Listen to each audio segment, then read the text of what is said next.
Join me right now on Kumite TV is undefeated heavyweight smasher Tyrell Fortune. What's going on, Tyrell? How you doing, man? Thanks for having me. No doubt, man. No doubt. This is You've been funny. with Bellator your whole career, so far to this point.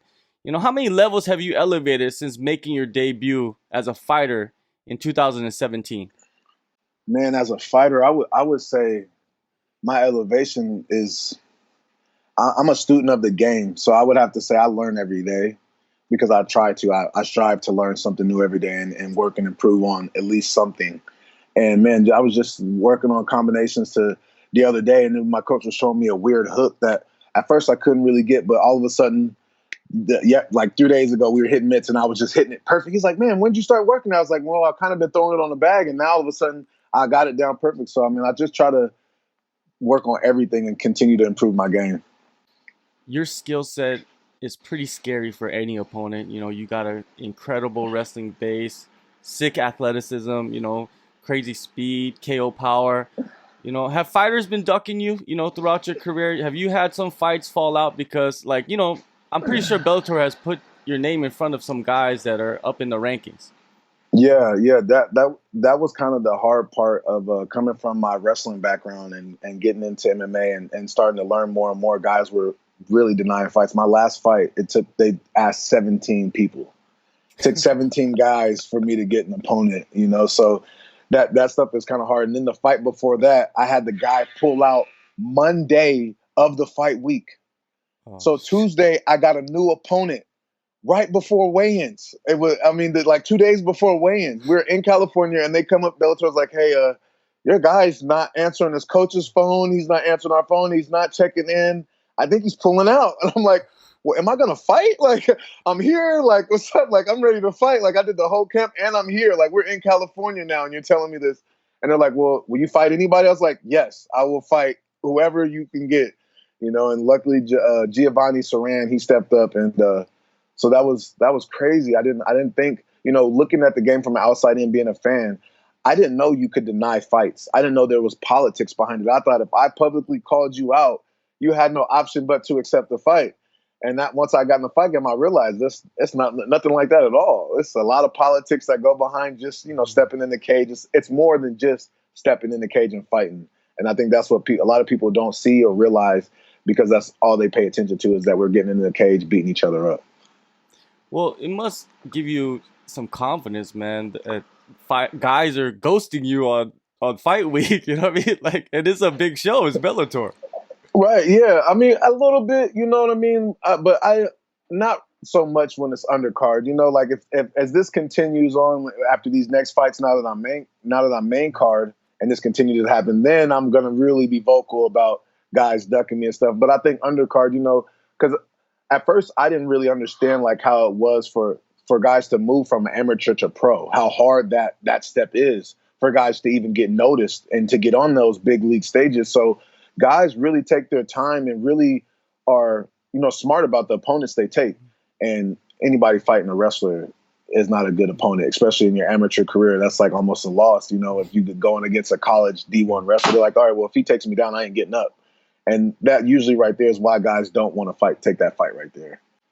Well, like you said, after your last fight, you wanted to get on the main card. You are on the main card in your next fight. You said you also wanted a top 10 guy, but this guy, he's not top 10, but he's a decent opponent, man. If you look at his record, he's done pretty good for himself. And I would totally agree with that statement, except for I know this guy. We wrestled Oh. growing up and while we were younger. So like I've seen this guy all through high school. And when I look at opponents, I like try to judge them by like their skills and their like maybe tactics and athleticism. And this guy, Rudy's not an athlete. Like Rudy's not an athlete at all. And I feel like it's almost personal that he asked to fight me. So I feel like it's almost personal that he was seeking me out to fight me. Like I think when he even got signed, I think he was probably thinking in his mind like, man, I'm going to fight Tyrell in the future when I get my chance. So I laughed at that. I thought it was funny, but no, yeah, I think it's going to be a good fight. I don't really see where the danger's at it unless I just stand in front of him for him to hit me. We're heavyweight, so any 4 ounce gloves, anybody can be knocked out. you have had 6 months since your last fight. In the time that you have had off, did you do a little traveling to train or help anyone else for their camps? I'm in Bader's camp. So I've been with Bader. He's been getting ready for Congo. So he's actually been in camp for probably, I want to say, almost a month and a half, 2 months now. And so we've been grinding it out 3 days, 4 days a week. And that's really, really the only person. I go with a lot of local boxers here actually in Arizona right now because I'm actually having my first pro boxing match on September 14th. And so I've been going with a lot of pro boxers here locally. Now, focusing on your boxing, who are the men behind the mitts, sharpening that aspect of your game? Trevor Lally and Jameson White. They're the head coaches Trevor Lally is the head coach, and Jameson is the assistant at Arizona Combat Sports here in Tempe, Arizona. And I've been with them since I made signed the contract with Bellator, and that's the gym I've been at since. How much have you developed with them, man? Like they must be very confident in your skills. And is it easy to pick up boxing for you? Yes, yeah. Boxing was is very easy. And I don't want to say that like it's that, but like I've been wrestling since I was in the third grade. So that whole like coaching aspect, I love learning. I love pushing myself, and boxing is another combat sport where it's you versus another man, and I just don't feel like many people put too much into that. Like I really that really pushes me and keeps me going. So I like when we started boxing, I just felt like I feel like this was all meant to be almost now. Starting coming into the sport, it was real easy for me to pick up and start learning. It just the one thing that it took time was getting comfortable being punched. You're coming from wrestling, you're used to somebody banging on your head, trying to choke you a little bit, break an arm or a limb off or slam you hard. But getting punched is uncomfortable at first. You got someone's hands in your face trying to hurt you. So it took time to get used to that.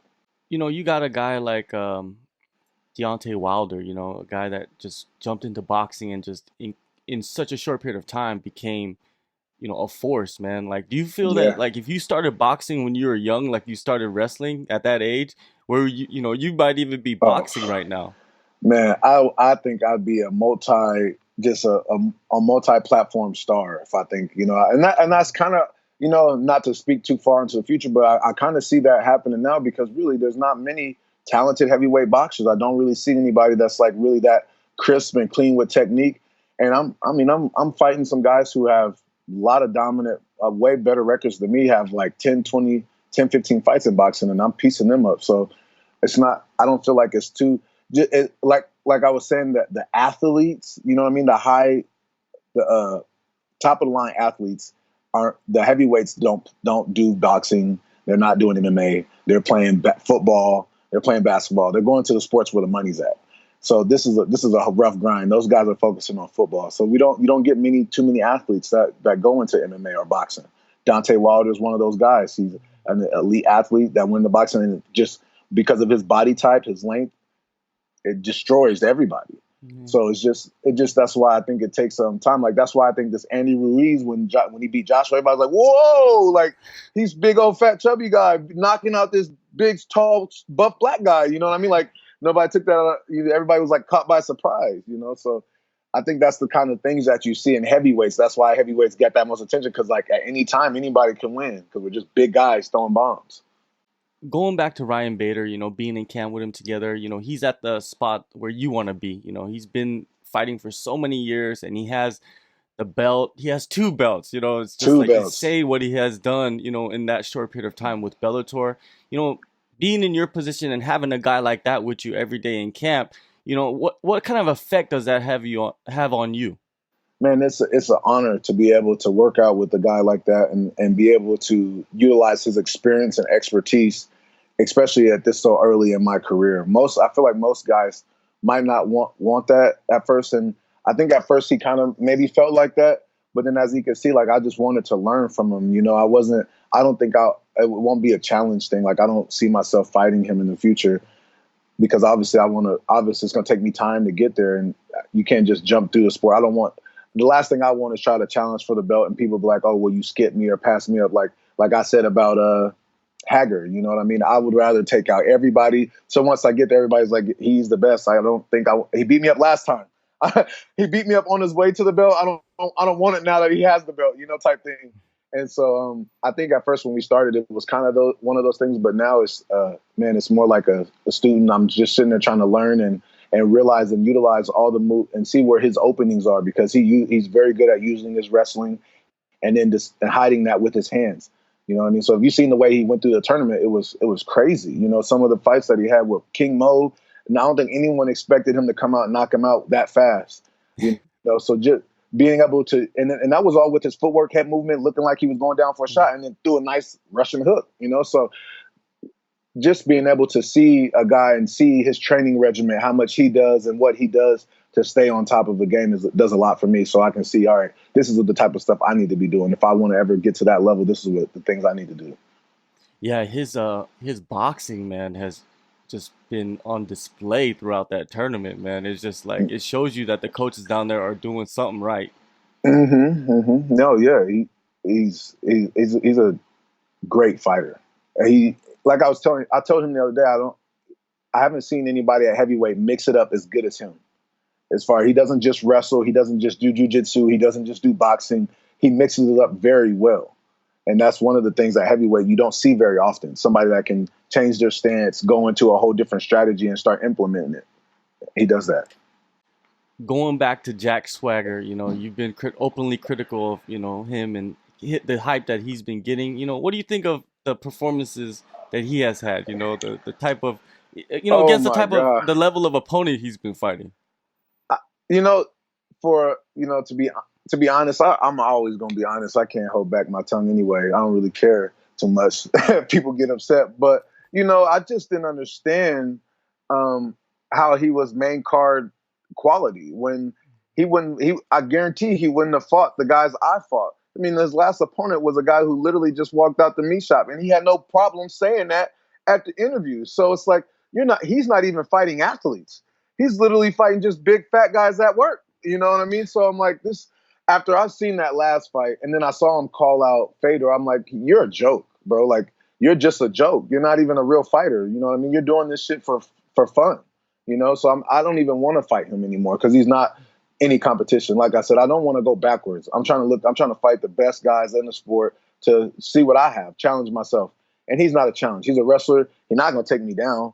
And he definitely, you can see he's scared. Even with the meat packing guy, he didn't want to throw hands. He took him right down. So if you don't want to throw hands with the meat packing guy, you definitely don't want to throw hands with me. So, he's a clown, to say the least. You don't even throw punches and you call out somebody who's that established, like a legend in the sport. Get out of here, man. You're a joke. It seems like there has been a lot of guys, out there in MMA, in the heavyweight division that has been getting pushed, getting the push, right? And I feel like you're the type of guy that should be getting the push. I mean, you worked yourself up. You've been beating everybody, with decent records. But the guy that everybody wants to fight is Greg Hardy, man. What do you think about Greg Hardy, man? Like, what do you think about him and what he's been doing? Man, like, obviously we're different companies and stuff, and but I think, like, again, he's an elite athlete who came from football, and I just see a lot. I see a lot of good things, but a lot of bad things as well because of his body type, all that big muscle, high energy that he has. He gets tired quick, and you've seen how he fights when he gets tired. He'll break the fucking rules. He don't even know what's going on. So his fight IQ is very low. His experience is very low. He has zero wrestling, so I just don't see much of a competition with the guy. His strategy is the same strategy that Rudy has to come out with.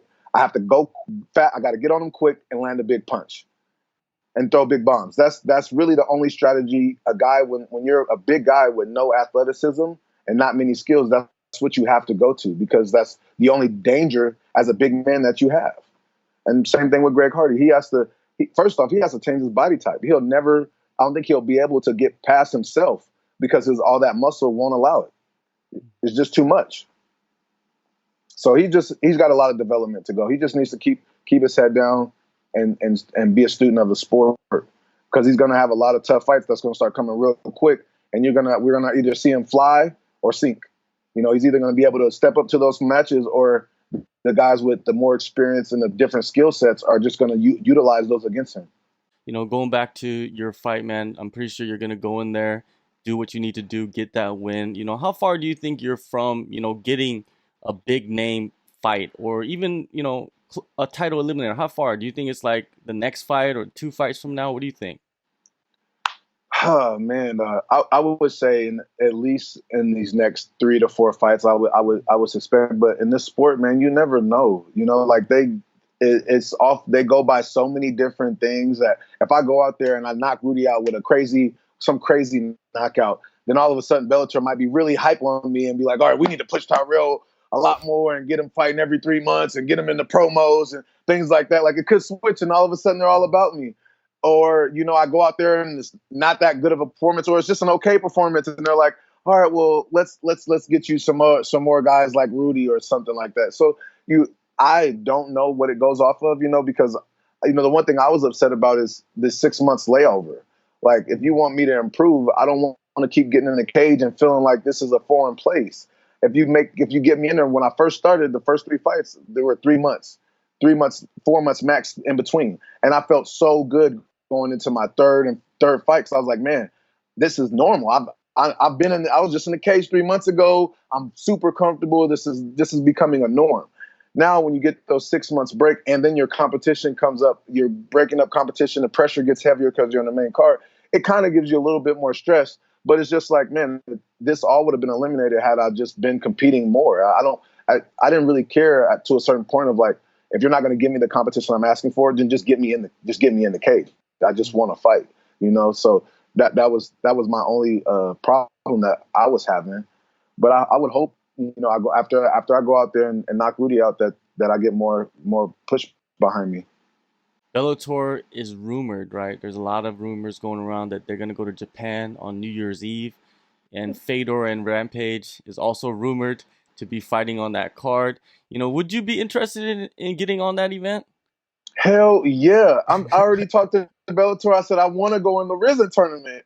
You know what I'm saying? I want to go into the Rizin tournament because I actually heard so many great things about the Japanese fan base from Rampage. And so I think that's a great opportunity just to get worldwide. You know what I mean? That's a big connection. And I feel like the Asian culture is more, the martial arts is more important to them. That's more of their culture, just naturally in their culture, than like football is for Americans. You know what I mean? Like, you talk about, everybody knows about football, but I feel like in the Chinese culture, Asian culture, that martial arts is very well, in their culture. So I feel like I just want to touch that a little bit, and I would love to go into a kung fu dojo and learn something like that, just because I feel like that is like the base of where this all started from. You know what I mean? This is where I feel like that's where it originated from a lot of different backgrounds. But I just think that would be a great experience.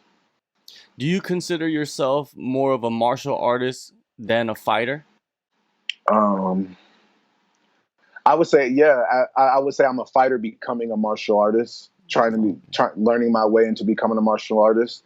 Because right now I'm just fighting. I'm going out there. I'm trying to win the fight. I'm starting to learn more of the art as I continue and develop my skills. But yeah, I would say I'm working to be a martial artist. All right, man. August 24th, Bellator 225, Bridgeport, Connecticut. Thank you, Tyrell, for the time, man, and good luck on this fight Thank you. and your future. And hopefully, I'll see you in Japan. Yeah, hopefully I'll see you in Japan, man. Thank you for having me.